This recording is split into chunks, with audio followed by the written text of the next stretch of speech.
देखो मैथ्स की जो वर्कबुक है उसके अंदर जो कार्यपत्रक 2 है वो क्या है आपके, इसके अंदर विषय वस्तु है वो संख्या पद्धति और अधिगम बिंदु है वो विभाज्यता के नियम। ठीक है, इसके अंदर विभाज्यता के जो नियम है वो हम पढ़ेंगे 2, 3, 5, 10 और 11। यानी किसी संख्या में 2, 3, 5 और 10 और 11 का भाग है वो कब जाएगा, उसके नियम है। ओके, और इससे संबंधित मैंने काफ़ी अच्छा एक वीडियो बनाया हुआ है, उस वीडियो को देखकर आप डिटेल में इसकी जानकारी ले सकते हैं। हम जल्दी जल्दी यहाँ पे देख लेते हैं, उसके बाद में जो भी क्वेश्चंस होंगे वो मैं आपको यहाँ पे हल करके उसको बता दूंगा। देखिए, तो सबसे पहला जो नियम है वो क्या है, 2 से विभाज्यता। यदि किसी संख्या के इकाई के स्थान पर 0, 2, 4, 6, 8 हो तो वह संख्या 2 से विभाज्य होती है। राइट, यानी कोई इकाई का अंक है और उसके स्थान पर अगर 0, 2, 4, 6, 8 है तो वह संख्या 2 से विभाजित होगी। फॉर एग्जांपल देखिए, इकाई के स्थान पर यहाँ क्या है, 6, यहाँ पे 2 है, यहाँ 0 है और 8 है, तो इसमें 2 का भाग है वो पूरा पूरा जाएगा। 3 से विभाज्य कब होती है कोई संख्या, कि यदि किसी संख्या के अंकों का योग 3 या 3 का गुणज है। यानी कहने का अर्थ यह है कि किसी संख्या के अंकों का योग अगर 3 से विभाजित है तो वो पूरी संख्या भी 3 से विभाजित होगी। फॉर एग्जांपल देखिए 27, तो 27 के अंकों का योग करो। देखो अंक कौन कौन से, एक तो 2 है और एक 7 है, तो 2 और 7 का जो योग है वो कितना आ रहा है, 9, और 9 है वो 3 से विभाजित होता है, 3 का भाग यानी पूरा पूरा जाता है 9 में। इसका मतलब ये जो 27 है इसमें भी पूरा पूरा 3 का भाग जाएगा। राइट, इसी प्रकार देखो ये 4, 8, 9, इसके अंकों का योग कितना आ रहा है, देखो 4 फिर 8 और 9, टोटल अंकों का योग किया तो कितना आया 21, और 21 के अंदर देखना है कि 3 का भाग जाता है या नहीं जाता, तो 3 का भाग आराम से जा रहा है 7 बार। इसका मतलब ये जो 4, 8 और 9 है 489, इसके अंदर भी 3 का भाग पूरा पूरा जाएगा। यही है नियम 3 से विभाज्यता का। नेक्स्ट देखिए 5 से विभाज्यता। तो यदि किसी संख्या की इकाई के स्थान पर 0 या 5 हो तो वो संख्या 5 से विभाज्य होती है। यानी कोई संख्या है उसके इकाई के स्थान पर यदि 0 है या फिर 5 है तो वो 5 से विभाज्य होती है। ये नियम है 5 का। फिर 10 से विभाज्यता। यदि किसी संख्या की इकाई के स्थान पर 0 हो तो वह संख्या 10 से विभाज्य होती है। यानी इकाई के स्थान पर अगर 0 है तो वो पूरी संख्या 10 से विभाजित होगी, यानी 10 का भाग पूरा पूरा जाएगा। उसके बाद में देखिए 11 से विभाज्यता। ये थोड़ा अच्छे ढंग से आपको समझना है। देखिए किसी संख्या की 11 से विभाज्यता की जांच के लिए दाएं से विषम स्थानों के अंकों का योग और सम स्थानों के अंकों का योग का अंतर ज्ञात किया जाता है। यदि अंतर 0 है या 11 के गुणज है यानी 11 का भाग जाता है तो वह संख्या 11 से विभाज्य होती है। फॉर एग्जाम्पल देखिए एक संख्या है 61,809। अब दाएं से विषम स्थानों के अंकों का योग करो। विषम स्थान का अर्थ है, देखिए सबसे पहले ये 1, ये 2, ये 3, ये 4, ये 5, यानी इनका स्थान है वो सबसे पहले नंबर 1 पे, नंबर 2 पे, नंबर 3, नंबर 4 और नंबर 5। तो विषम स्थान कौन सा हुआ, एक तो 9, उसके बाद में 0 तो सम स्थान पर है, 8 आ जाएगा विषम पर, फिर 1 आ जाएगा वापस सम और 6 आ जाएगा वापस विषम स्थान। ठीक है, तो देखो 9, उसके बाद में 8, उसके बाद में 6, इन सभी संख्याओं का योग किया, 9, 8 और 6, इनका योग किया तो क्या आया 23। उसके बाद में दाएं से सम स्थानों के अंकों का योग किया, तो सम स्थान पर कौन कौन सा है, 0 है और 1 है, तो इनका योग किया दोनों का, आया 1।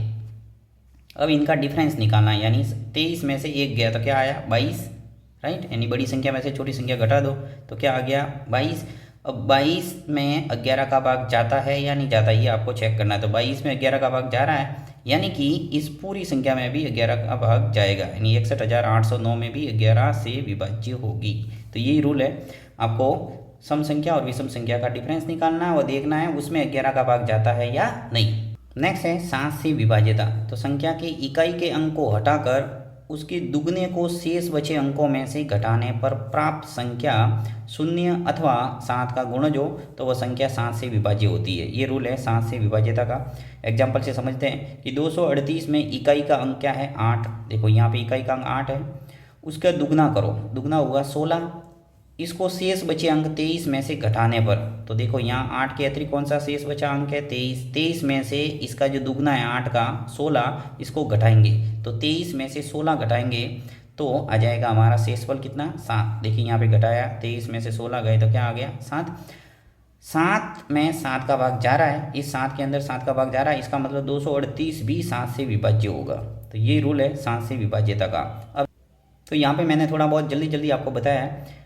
यहाँ पे हमारा जो मेन टारगेट है वो सभी क्वेश्चंस को हल करवाना, यानी क्वेश्चंस जो आपके ब्लैंक दे रखे हैं उनको हल करवाने का मात्र उद्देश्य है। आपको अगर समझना है अच्छे ढंग से तो इसका जो अलग से मैंने वीडियो बनाया हुआ है, विभाज्यता के सारे रूल अच्छे ढंग से कवर करवाया मैंने, उस वीडियो को देखकर अच्छे ढंग से समझ सकते हैं। ठीक है, अब देखिए क्वेश्चंस करते हैं हम। पहला क्वेश्चंस दे रखा है कि वर्त में लिखी संख्या, यानी जो गोल घेरा उसके अंदर जो संख्या है वर्ग में लिखी संख्याओं से विभाज्य है या नहीं, यानी जो ये छोटे छोटे वर्ग दे रखे हैं इससे ये विभाज्य है या नहीं, इससे आपको जांच करना है। यदि विभाज्य नहीं है तो वर्ग पर क्रॉस का निशान लगाइए, यानी इस वर्ग पर आपको क्रॉस लगाना है अगर ये विभाज्य नहीं है तो आपको चेक करना है कि 418 में जैसे 2 का भाग जा रहा है या नहीं जा रहा।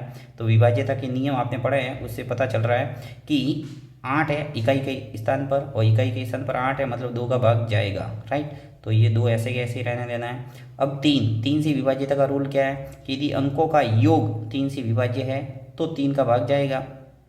अब देखो यहाँ पे अंकों का योग करो तो 4 और 5, 4 और 1 जोड़ा 5, 5 और 8 कितने हो गए 13। तो 13 में 3 का भाग नहीं जाता, इसका मतलब ये 3 से विभाजित नहीं होगा, तो यहाँ पे मैंने क्रॉस मार दिया। इसी प्रकार देखो 5 का भी भाग इसमें नहीं जाएगा पूरा पूरा, तो यहाँ पर भी क्रॉस मारना है।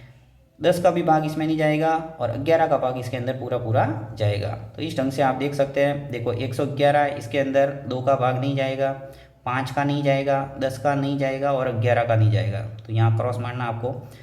308 है, 3, 5, 10 इसका भाग नहीं जाएगा, 2 का और 11 का भाग जाएगा सिर्फ, और 1000 जो 1 है उसके अंदर सिर्फ 11 का भाग ही जाएगा, बाकी 2, 3, 5 और 10 इनका भाग नहीं जाएगा। ठीक है, नेक्स्ट देखिए जो क्वेश्चन दे रखा है कि दी गई भिन्नों को सरलतम रूप में लिखे, यानी जो संख्या दे रखी है अंश बट्टा हर, यानी 75/250, इसका सरल रूप आपको लिख के बताना है। अब सरल रूप का मतलब होता है कि किसी सेम संख्या का ऊपर व नीचे भाग जाना चाहिए, यानी अंश में भी जाना चाहिए और हर में भी जाना चाहिए। ठीक है, सेम संख्या का। तो यहाँ पे आपके 25 का भाग है वो दोनों में जा रहा, देखिए 25 का भाग 75 में 3 बार जाएगा और 25 का भाग 250 में जाएगा 10 बार। ठीक है, तो इस ढंग से आप आराम से निकाल सकते हैं, यानी सेम संख्या का भाग देके किसी भी संख्या को सरल रूप में लिख सकते हैं। यहाँ पे काफ़ी एग्जाम्पल दे रखे हैं। अब जो नेक्स्ट क्वेश्चन है वो इसी टाइप का है, देखिए कि निम्न भिन्नों को सरलतम रूप में लिखिए। आपको जो दे रखे हैं भिन्न 4/52, इसका सरल रूप क्या होगा, देखिए 4 का भाग 4 में जाता है 1 बार और 4 का भाग 52 में जाता है 13 बार, तो 1/13 इसका सरल रूप हो जाएगा।